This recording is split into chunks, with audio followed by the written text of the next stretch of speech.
जय हिंद।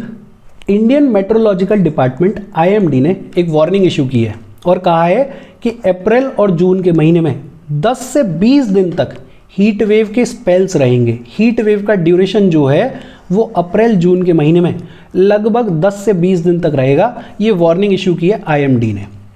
इस particular article में क्या कहा गया है उससे ज़्यादा इंपॉर्टेंट है अपने एग्जाम के पॉइंट ऑफ व्यू से ये जानना कि आईएमडी क्या है, आईएमडी के फंक्शंस क्या हैं, हीट वेव्स क्या होते हैं, इंडिया में हीट वेव्स को डिक्लेयर करने का क्राइटेरिया क्या है, और फिर फाइनली आईएमडी ने जो अपना डॉक्यूमेंट इशू किया है उसमें क्या प्रेडिक्शंस किए हैं इस साल के लिए, उनके बारे में भी अपन बातचीत कर लेंगे। अच्छा, वीडियो को लाइक और शेयर कर दो और चैनल को सब्सक्राइब कर लो। देखो, सबसे पहले हम बात करेंगे इंडियन मेट्रोलॉजिकल डिपार्टमेंट के बारे में, आईएमडी के बारे में। आईएमडी जो है वो गवर्नमेंट की मेन एजेंसी है, प्रिंसिपल एजेंसी है in all matters relating to meteorology and allied subjects such as weather forecasting, seismology and meteorological observations. Meteorology से रिलेटेड जितने भी इवेंट्स हैं, जैसे वेदर फोरकास्टिंग कि बारिश कम होगी या ज़्यादा होगी, ओले पड़ेंगे या नहीं पड़ेंगे, आंधी तूफान आएगा या नहीं आएगा, हीट वेव्स होंगे या नहीं होंगे, गर्मी इस बार ज़्यादा पड़ेगी या कम पड़ेगी, सर्दी इस बार ज़्यादा पड़ेगी या कम पड़ेगी, या सीस्मोलॉजी कि भाई अर्थक्वेक आ सकता है या नहीं आ सकता है। ऐसे जितने भी मेट्रोलॉजी से रिलेटेड चीज़ें हैं उन चीज़ों को स्टडी करना, उन चीज़ों के लिए आम जनता को वार्न करना, उन चीज़ों के लिए फोरकास्ट करना, ये काम किसका है? आईएमडी का है। आईएमडी को स्टैब्लिश किया गया था इन 1875। कब स्टैब्लिश किया गया था? 1875 में। इसका हेडक्वार्टर है न्यू दिल्ली में। कहाँ पे हेडक्वार्टर? न्यू दिल्ली में। और ये फंक्शन करती है under ministry of earth science. किसके अंडर फंक्शन करती है? मिनिस्ट्री ऑफ अर्थ साइंस के अंडर।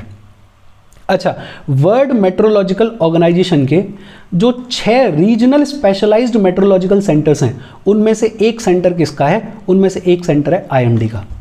बेसिक चीज़ है, मेट्रोलॉजी से रिलेटेड जितने भी फोरकास्ट हैं, जितनी भी स्टडीज़ हैं, जितने भी प्रेडिक्शंस हैं, जितने भी वार्निंग्स हैं, उनको इश्यू करने का काम है आईएमडी का। कब स्टैब्लिश किया गया? 1875 में। हेडक्वार्टर कहाँ पे? न्यू दिल्ली में। और किसके अंडर ऑपरेट करती है? मिनिस्ट्री ऑफ अर्थ साइंस के अंडर ऑपरेट करती है। आईएमडी के फंक्शंस क्या हैं? मेट्रोलॉजिकल ऑब्जर्वेशंस करना, ये तो अपन बात कर ही रहे हैं। Also to provide current and forecast meteorological information and statistics for weather sensitive activities. For example, farmers के लिए एग्रीकल्चर इंपॉर्टेंट है। अब बारिश कम होगी या ज़्यादा होगी, ये अगर पहले से बता दिया जाए, फोरकास्ट कर दिया जाए, तो फार्मर्स खुद को बेटर मैनेज कर पाएंगे। ओले पड़ेंगे या नहीं पड़ेंगे, अगर ये पहले से फोरकास्ट कर दिया जाए, बता दिया जाए, तो फार्मर्स खुद को बेटर मैनेज कर पाएंगे, एग्रीकल्चर में सुविधा होगी। तो ये सारी इंफॉर्मेशन, ये सारी स्टैटिक्स जो भी वेदर सेंसिटिव एक्टिविटीज़ हैं उनके लिए कौन देता है? आईएमडी देता है। फॉर एग्जाम्पल, एविएशन सर्विसेज, जहाज उड़ना है, आपने पहले से फोरकास्ट करके बता दिया कि भाई पर्टिकुलर एरिया में, उस पर्टिकुलर एरिया में इस बार कोहरा ज़्यादा रहेगा, तो प्लेन उड़ नहीं सकता है। तो एविएशन सर्विसेज के लिए भी फोरकास्ट कौन कर रहा है? आईएमडी कर रहा है। इसके अलावा to warn against severe weather phenomenas, जैसे ट्रॉपिकल साइक्लोन आएगा नहीं आएगा, डस्ट स्टॉर्म्स आएंगे नहीं आएंगे, हैवी रेन्स होंगी या नहीं होंगी, हीट वेव्स का स्पेल रहेंगे या नहीं रहेंगे, ऐसे जो भी सीवियर वेदर फिनोमिनाज हैं उनके अगेंस्ट में वार्निंग इशू करना भी किसका काम है? आईएमडी का काम है। मेट्रोलॉजी से रिलेटेड जितनी भी रिसर्च है उसको प्रमोट करना, उसको कंडक्ट करना, ये भी काम किसका है? आईएमडी का है। मतलब मेट्रोलॉजिकल लेवल पे जितने भी ऑब्जर्वेशंस हैं, जितने भी फोरकास्ट हैं, जितने भी प्रेडिक्शंस हैं, जितने भी वार्निंग्स हैं, उससे रिलेटेड जितनी भी स्टडी है, जितनी भी रिसर्च है, वो कौन करता है? आईएमडी करता है। आईएमडी को कब स्टैब्लिश किया गया था? 1875 में। हेडक्वार्टर कहाँ है? न्यू दिल्ली में। किस मिनिस्ट्री के अंडर ऑपरेट करते हैं? मिनिस्ट्री ऑफ अर्थ साइंस के अंडर ऑपरेट करते हैं। इसके बाद बात आती है हीट वेव्स क्या होते हैं। हमारे आर्टिकल की जो दूसरी इंपॉर्टेंट चीज़ है हीट वेव्स। हीट वेव्स क्या होते हैं? Heat waves are prolonged periods of excessively hot weather that can cause adverse impacts on human health, environment and economy. एक लंबे टाइम पीरियड के लिए एक्सेसिवली हॉट वेदर रहे, बहुत ज़्यादा गर्मी हो जाए, उस सिनेरियो को अपन बोलते हैं हीट वेव्स। बट ये समझने वाली बात है कि एक तो ये ज्योग्राफी के हिसाब से वेरी करेगा। फॉर एग्जाम्पल, प्लेन्स की अगर बात करें तो प्लेन्स में नॉर्मल टेम्परेचर होता है 40 डिग्री सेल्सियस, मान लेते हैं। और कोस्टल एरियाज की अगर बात करें तो मान लेते हैं कि वहां पे नॉर्मल टेम्परेचर होता है ऑन एन एवरेज, मान लेते हैं 30 डिग्री सेल्सियस। अब प्लेन्स में सडनली टेम्परेचर बढ़ गया एक प्रोलॉन्ग्ड पीरियड के लिए और टेम्परेचर हो गया 47 डिग्री सेल्सियस, तो प्लेन्स में सिचुएशन आ जाएगी कि हाँ भाई हीट वेव वाली कंडीशन है। वैसे ही कोस्टल एरियाज में अगर सडनली टेम्परेचर बढ़ गया और टेम्परेचर हो गया 37 डिग्री सेल्सियस, तो देखने में तो सिर्फ 37 डिग्री सेल्सियस है, लेकिन कोस्टल एरियाज के लिए अगर कहें तो 60 डिग्री सेल्सियस टेम्परेचर बढ़ गया है। मतलब कोस्टल एरियाज के लिए ये कंडीशन कैसी है, हीट वेव वाली कंडीशन है। बट अगर प्लेन से कंपैरिजन करोगे तो प्लेन्स में तो नॉर्मल टेम्परेचर है 40 डिग्री सेल्सियस। तो एक तो हीट वेव जो है वो ज्योग्राफी पे डिपेंड करती है, किसी पर्टिकुलर एरिया में टेम्परेचर ऑन एन एवरेज कितना रहता है उसके हिसाब से देखा जाता है कि भाई साहब एक्सेसिवली हॉट वेदर वाला प्रोलॉन्ग पीरियड है या नहीं है, और उस टेम्परेचर के हिसाब से, उस टेम्परेचर के according if there is a prolonged period of excessively hot weather तो उसे अपन बुला देते हैं हीट वेव। और क्योंकि इंडिया एक ट्रॉपिकल कंट्री है, हमें पता ही है, तो India is vulnerable to heat waves. India में हीट वेव्स देखने को मिलती हैं। अच्छा, हम कह ही रहे हैं कि ज्योग्राफी पे भी डिपेंड करता है, किसी जगह के टेम्परेचर पे डिपेंड करता है, तो हर एक कंट्री में हीट वेव को डिक्लेयर करने का क्राइटेरिया अलग होता है। तो इंडिया में क्या क्राइटेरिया है हीट वेव को डिक्लेयर करने का, वो देखते हैं। देखो इंडिया में बड़ा सिंपल है। प्लेन्स की अगर बात करें तो प्लेन्स में जब मैक्सिमम टेम्परेचर कम से कम 40 डिग्री सेल्सियस हो जाता है तो कंसीडर किया जा सकता है हीट वेव को डिक्लेयर करने के लिए। प्लेन्स में कम से कम टेम्परेचर कितना होना चाहिए, 40 डिग्री सेल्सियस, और हिली रीजन्स में कम से कम टेम्परेचर होना चाहिए 30 डिग्री सेल्सियस, तब कंसीडर किया जा सकता है कि हीट वेव को डिक्लेयर कर सकते हैं। प्लेन्स में 40 डिग्री सेल्सियस या उससे ज़्यादा का टेम्परेचर होना चाहिए और हिली रीजन्स में 30 डिग्री सेल्सियस या उससे ज़्यादा का टेम्परेचर होना चाहिए, तब कंसीडर किया जा सकता है कि हीट वेव को डिक्लेयर किया जाए। आईएमडी किन बेसिस पे क्लासिफाई करती है और हीट वेव्स को डिक्लेयर करती है? दो बेसिस हैं। एक तो based on departure from normal average temperature से कितना टेम्परेचर डिपार्चर हो रहा है, कितना टेम्परेचर चेंज हो रहा है, उसके बेसिस पे। हीट वेव की कंडीशन को डिक्लेयर करने के लिए नॉर्मल टेम्परेचर से कम 4.50 डिग्री सेल्सियस से लेकर 6.40 डिग्री सेल्सियस तक का डिपार्चर होना चाहिए, चेंज होना चाहिए। कहने का मतलब क्या है? कहने का मतलब यह है, फॉर एग्जांपल मान लेते हैं कोई प्लेन एरिया है और उस प्लेन एरिया में एवरेज टेम्परेचर है 39 डिग्री सेल्सियस, कोई दिक्कत नहीं है। इस साल वहां पर टेम्परेचर बढ़ गया 1 डिग्री सेल्सियस से और अब टेम्परेचर हो गया 40 डिग्री सेल्सियस। मतलब प्लेन्स में हीट वेव्स को डिक्लेयर करने का जो क्राइटेरिया है वो तो मैच हो गया है, लेकिन अगर एक्चुअल में देखोगे तो एवरेज टेम्परेचर वहां पर 39 डिग्री सेल्सियस हुआ करता था, सिर्फ 1 डिग्री सेल्सियस टेम्परेचर बढ़ा है और हो गया 40 डिग्री सेल्सियस। मतलब वहां के जो लोग हैं उन पर बहुत ज़्यादा फर्क नहीं पड़ेगा। और ये हीट वेव वाली कंडीशन नहीं है। हीट वेव वाली कंडीशन कब होगी? जब नॉर्मल जो टेम्परेचर रहता है वहां पे, नॉर्मल एवरेज जो रहता है टेम्परेचर का, उससे कम से कम 4.5 डिग्री सेल्सियस से लेके 6.40 डिग्री सेल्सियस तक का वेरिएशन हो। मतलब मान लो यहां पे लगभग 5 डिग्री सेल्सियस का टेम्परेचर वेरिएशन हो गया और टेम्परेचर बढ़ गया और टेम्परेचर बढ़ के हो गया 44 डिग्री सेल्सियस, तो फिर हीट वेव डिक्लेयर की जा सकती है, हीट वेव डिक्लेयर की जाएगी।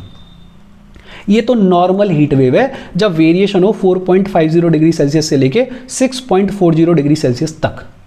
सीवियर हीट वेव अगर डिक्लेयर करनी है तो नॉर्मल टेम्परेचर से डिपार्चर जो है वो 6.40 डिग्री सेल्सियस से ज़्यादा का होना चाहिए।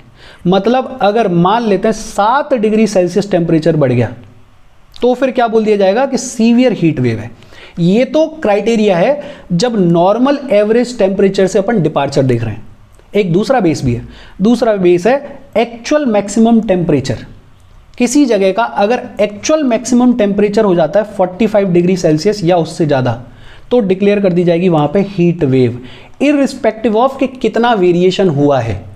मान लो किसी जगह पे 44 डिग्री सेल्सियस जो है वो ऑन एन एवरेज टेम्परेचर रहता था, लेकिन अब जो है वो टेम्परेचर बढ़ गया 1 डिग्री सेल्सियस और हो गया 45 डिग्री सेल्सियस, तो वेरिएशन जो है वो सिर्फ 1 डिग्री सेल्सियस का है। लेकिन क्योंकि एक्चुअल मैक्सिमम टेम्परेचर जो है वो 45 डिग्री सेल्सियस हो गया है तो वहाँ पे हीट वेव डिक्लेयर कर दी जाएगी। और सीवियर हीट वेव कब डिक्लेयर की जाएगी?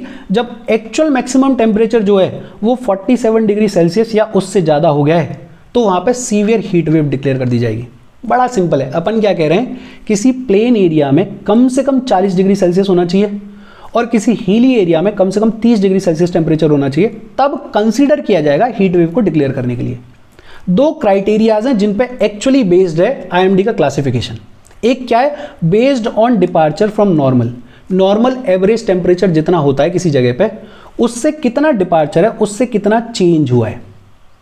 हीट वेव डिक्लेयर करने के लिए नॉर्मल टेम्परेचर से 4.50 डिग्री सेल्सियस से लेके 6.40 डिग्री सेल्सियस तक का वेरिएशन होना चाहिए, और सीवियर हीट वेव डिक्लेयर करने के लिए नॉर्मल टेम्परेचर से 6.40 डिग्री सेल्सियस से ज़्यादा का वेरिएशन होना चाहिए।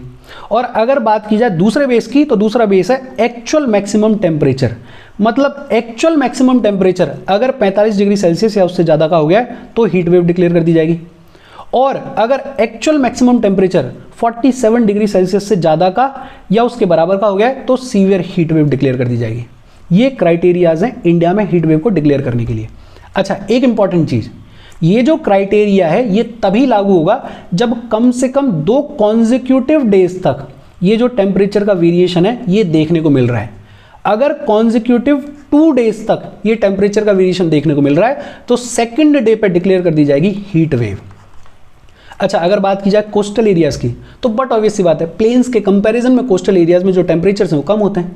तो कोस्टल एरियाज में हीट वेव कब डिक्लेयर की जाती है, जब मैक्सिमम टेम्परेचर का जो डिपार्चर है वो 4.50 डिग्री सेल्सियस से या उससे ज़्यादा का हो। मतलब मान लेते हैं कोस्टल एरियाज में टेम्परेचर रहता है 30 डिग्री सेल्सियस, अगर ये टेम्परेचर वेरी कर जाए इक्वल टू और मोर देन 4.50 डिग्री सेल्सियस से, तो ये बोल दिया जाएगा कि कोस्टल एरिया में हीट वेव है। या फिर कोस्टल एरिया में जो एक्चुअल मैक्सिमम टेम्परेचर है वो 37 डिग्री सेल्सियस या उससे ज़्यादा का हो जाए तो कोस्टल एरिया में हीट वेव डिक्लेयर कर दी जाएगी। बड़ा सिंपल सा क्राइटेरिया है, कोई दिक्कत वाली बात है ही नहीं। अच्छा, हीट वेव की बात हो गई, आईएमडी के बारे में बात हो गई, एक बार फिर से देख लेते हैं। देखो, आईएमडी में हमने क्या बात करी, आईएमडी को स्टैब्लिश किया गया था 1875 में, हेडक्वार्टर का है न्यू दिल्ली में, और किस मिनिस्ट्री के अंडर ऑपरेट करती है, मिनिस्ट्री ऑफ अर्थ साइंस। काम क्या है, मेट्रोलॉजिकल ऑब्जर्वेशंस करना, सीवियर वेदर फिनोमिना के अगेंस्ट में वार्निंग इशू करना, रिसर्च वगैरह को कंडक्ट करना और प्रमोट करना। फिर अपन ने बात करी हीट वेव की। हीट वेव क्या होती है, prolonged period of excessively hot weather, उसको बोल देते हैं अपन हीट वेव। फिर क्राइटेरिया क्या है वो अभी अपन ने देखा है, बात की है। अच्छा, हीट वेव अगर अलग से टॉपिक पढ़ा जाए तो फिर अपने को ये भी देखने की ज़रूरत है कि ये जो हीट वेव्स हैं इनका इम्पैक्ट क्या हो सकता है, हेल्थ पे क्या इम्पैक्ट हो सकता है, इकोनॉमी पे क्या इम्पैक्ट हो सकता है, ओवरऑल हमारे एनवायरनमेंट पे क्या इम्पैक्ट हो सकता है। ये भी देखने की ज़रूरत है कि इन हीट वेव्स के सॉल्यूशंस क्या हैं। लेकिन कभी अगर हीट वेव के बारे में अलग से बात करेंगे तो अपन बात करेंगे, फिलहाल इस आर्टिकल के कॉन्टेक्स्ट में इतनी बातचीत इनफ है। अच्छा, आईएमडी ने जो अपनी रिपोर्ट इशू की है, जो अपना डॉक्यूमेंट इशू किया है, जो अपनी वार्निंग इशू की है, उसमें क्या प्रेडिक्शन की है। आईएमडी ने यह कहा है कि इंडिया में अप्रैल से लेकर जून तक के बीच में एक्सट्रीम हीट रहेगी, और जो सबसे वर्स्ट हिट होंगे एरियाज वो होंगे central and western peninsular parts. ये जो सेंट्रल और वेस्टर्न पेनिनसुलर पार्ट्स हैं यहाँ पे वर्स्ट एक्सपीरियंस फील करने को मिलेगा, और अप्रैल से लेकर जून तक के बीच में एक्सट्रीम हीट की सिचुएशन रहेगी इंडिया में। और ये जो हीट वेव है ये लगभग 10 से 20 दिन तक रहेगी। नॉर्मली अगर देखा जाए तो ये जो टेम्परेचर एक्सट्रीम्स होते हैं वो 4 से 8 दिन तक हुआ करते थे, लेकिन इस बार 10 से 20 दिन तक होने की संभावना है। Gujarat, central Maharashtra, north Karnataka, Rajasthan, Madhya Pradesh, Orissa, north Chhattisgarh and Andhra Pradesh are likely in for the worst of the heat waves during the month of April. अप्रैल के महीने में सबसे वर्स्ट हिट होने वाले स्टेट्स कौन से होंगे, कौन से एरियाज होंगे, वो इन एरियाज के नाम दे रखें। इस महीने की अगर बात करें तो जितनी प्री मॉनसून रेनफॉल होनी चाहिए थी उसके कंपैरिजन में हमारे यहाँ पे कम रेनफॉल हुई है। पिछले सालों के कंपैरिजन में जो प्री मॉनसून रेनफॉल है वो इस बार कम हुई है इस महीने में। एल नीनो कंडीशंस जो हैं वो बन रही हैं, और एल नीनो जो है वो इंडिया में रेनफॉल को नेगेटिवली इंपैक्ट करता है, कम करता है। कम रेनफॉल होती है जब एल नीनो कंडीशंस होती हैं, और जो ग्लोबल टेम्परेचर्स होते हैं वो इंक्रीज होते हैं। एल नीनो होता क्या है, it is abnormal warming of the sea surface recorded along the equatorial Pacific Ocean. El Nino, La Nina, ENSO, ये सारे ज्योग्राफी के अलग टॉपिक्स हैं। हम ज्योग्राफी स्टार्ट करेंगे बहुत जल्दी और उन सब में इसके बारे में बहुत डिटेल में बात करेंगे। क्या प्रेडिक्शन की गई है, प्रेडिक्शन ये है कि अप्रैल से लेकर जून तक के बीच में इंडिया में एक्सट्रीम हीट रहेगी। इस बार जो टाइम पीरियड है वो 10 से 20 दिन का रहेगा, पहले ऑन एन एवरेज 4 से 8 दिन तक रहती थी। इस बार जो इस महीने की बात करें तो जो प्री मॉनसून रेनफॉल है वो बिलो एवरेज है, कम है पहले के कंपैरिजन में। एल नीनो कंडीशंस की वजह से इंडिया में जो रेनफॉल है वो कम रहेगी और जो टेम्परेचर्स हैं वो इंक्रीज रहेंगे, बढ़े हुए रहेंगे। After peaking in December last year, El Nino conditions had begun to ease. Peak तो एल नीनो का निकल गया है, थोड़ा कम होने लग गया है अब, लेकिन हाँ रेनफॉल पे तो नेगेटिव इंपैक्ट रहेगा।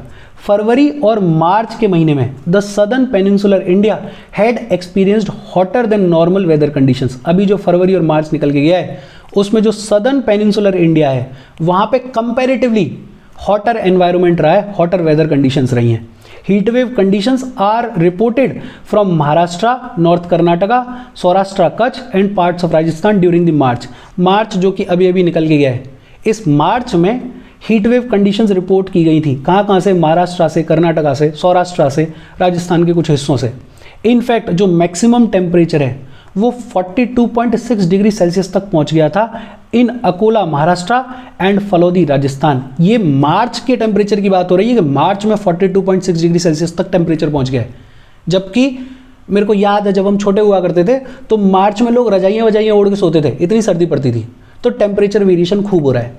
इस पूरी बातचीत में आज की मैं अपने लिए जो दो इंपॉर्टेंट चीज़ें हैं वो हैं, एक तो हीट वेव क्या होती है और हीट वेव को डिक्लेयर करने का क्राइटेरिया क्या है, और दूसरा आईएमडी कब इस्टेब्लिश की गई और आईएमडी किस मिनिस्ट्री के अंडर ऑपरेट करती है और आईएमडी के फंक्शंस क्या हैं। और इसी के साथ आज की अपनी बातचीत खत्म हो गई। कोई डाउट हो please comment. Thank you very much.